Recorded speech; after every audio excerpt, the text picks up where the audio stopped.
I think of religion,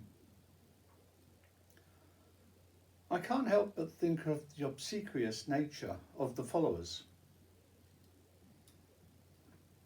They remind me a lot of fans who follow film stars, famous people, singers. You know, fan is short for fanatical. Basically, someone who can't think straight, exaggerated views, ideas. I remember I've seen a few times on TV when a fan has managed to see their idol in person. And you can feel this stance they're taking, of a lowly stance, of a minion, a dog's body, a sycophant. And of course the star will sign a photo, smile and say a few words of thank you, and then move on. The dichotomy between the two will always exist. And I see this same dichotomy within religion, between the fans, so to speak, the followers, and God. The fans think they understand what God is all about, when they don't. They haven't a clue. You know this because if you see what they do, such as building houses of worship and wearing particular type of clothes or a funny hairstyle or something, none of this is to do with goodness. It's all ridiculousness. It's to do with human nature, the backwardness of the human nature. All they've got to do is be good. And they're not, of course. And do they really think that God likes them to sing these songs that they've been singing over and over for hundreds of years? The same old songs?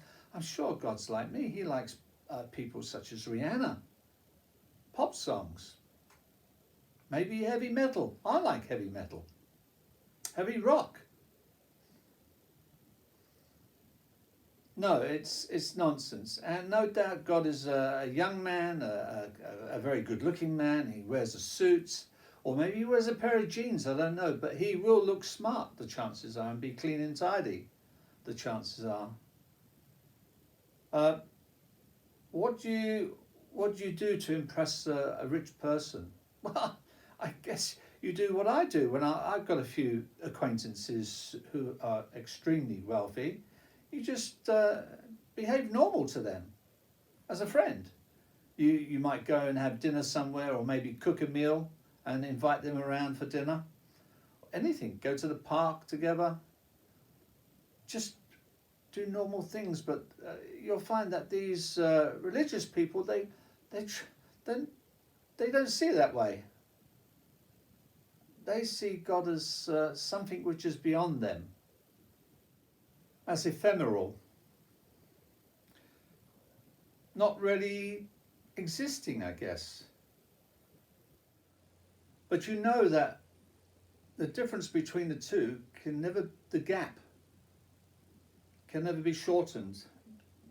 The fan will always be the fan, and the star will always be the star, and that void will always be there in between the two. They never see the truth. And that story about Abraham, I think it was, where God said that he wanted him to sacrifice his son. And from what I know, he had the knife at the son's throat and was going to do it. And suddenly, I think it was a ram or something appeared instead. And God said, you can sacrifice the ram instead. Basically just testing him. But a lot of Christians who tell you that story are quite proud. But what they don't think about is the fact is that man was going to slit his own son's throat because God wanted him to do so. It reminds me of of leaders, Genghis Khan and people like that. They used to do terrible things to their own kind, and by doing that, they put everyone else in fear of the punishment that they would get if they didn't follow every single order that was given to them. And normally, of course, those orders was to move forward and kill. Then we come to the situation where we have to ask ourselves, can we really trust whatever a fan tells us, the stories that they weave? Can we trust a fanatic? I say no.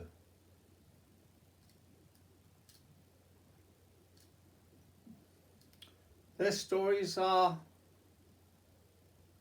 far, far from the truth because they're exaggerated in their own mind. When it comes to religion or anything else where we have to make an important decision, we should always make it from a position of calmness, and we should always question whatever's being told to us.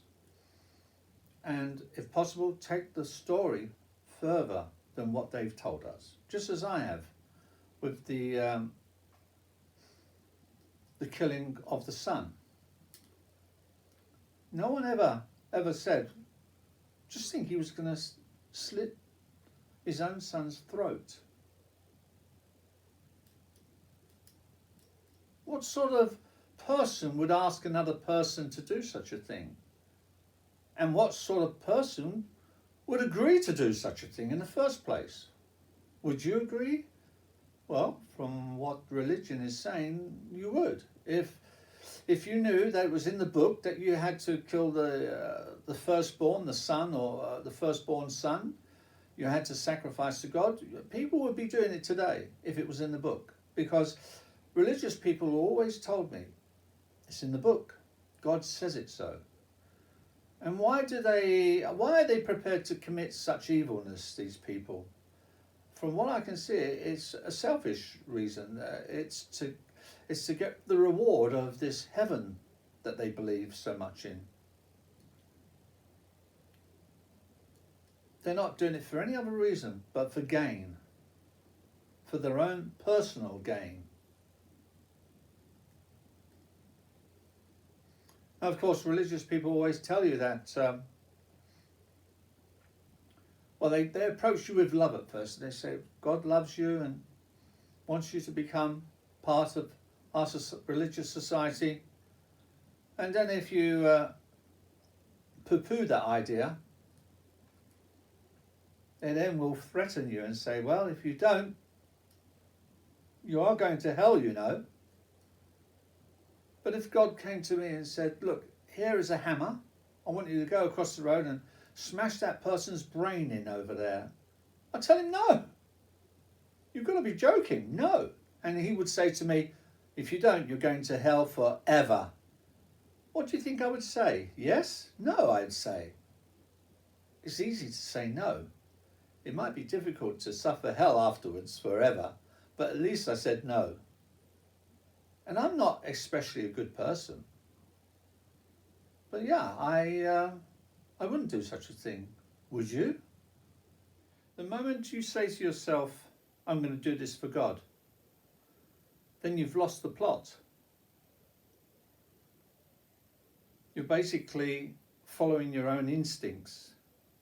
In truth, God doesn't want you to take him into consideration at all when you do anything in life.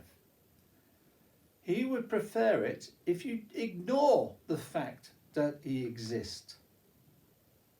Because as soon as you start to say to yourself, I'm going to do this for God, normally it ends up meaning you're doing some nonsense like praying or kneeling and begging him for something or other. It's nothing to do with goodness. Just be good. Become a vegetarian like me. Live with the world, not against the world. That's what I do.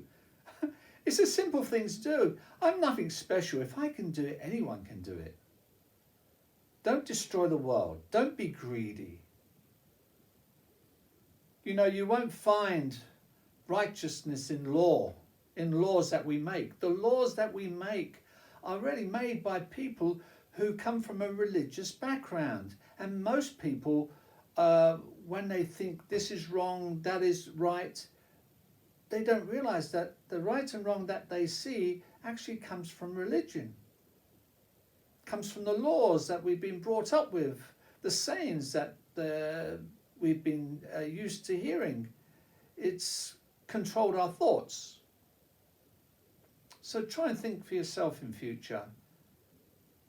And read my book, Human or Demon, by Thomas R. Valentine, as in Valentine's Day. It's an ebook.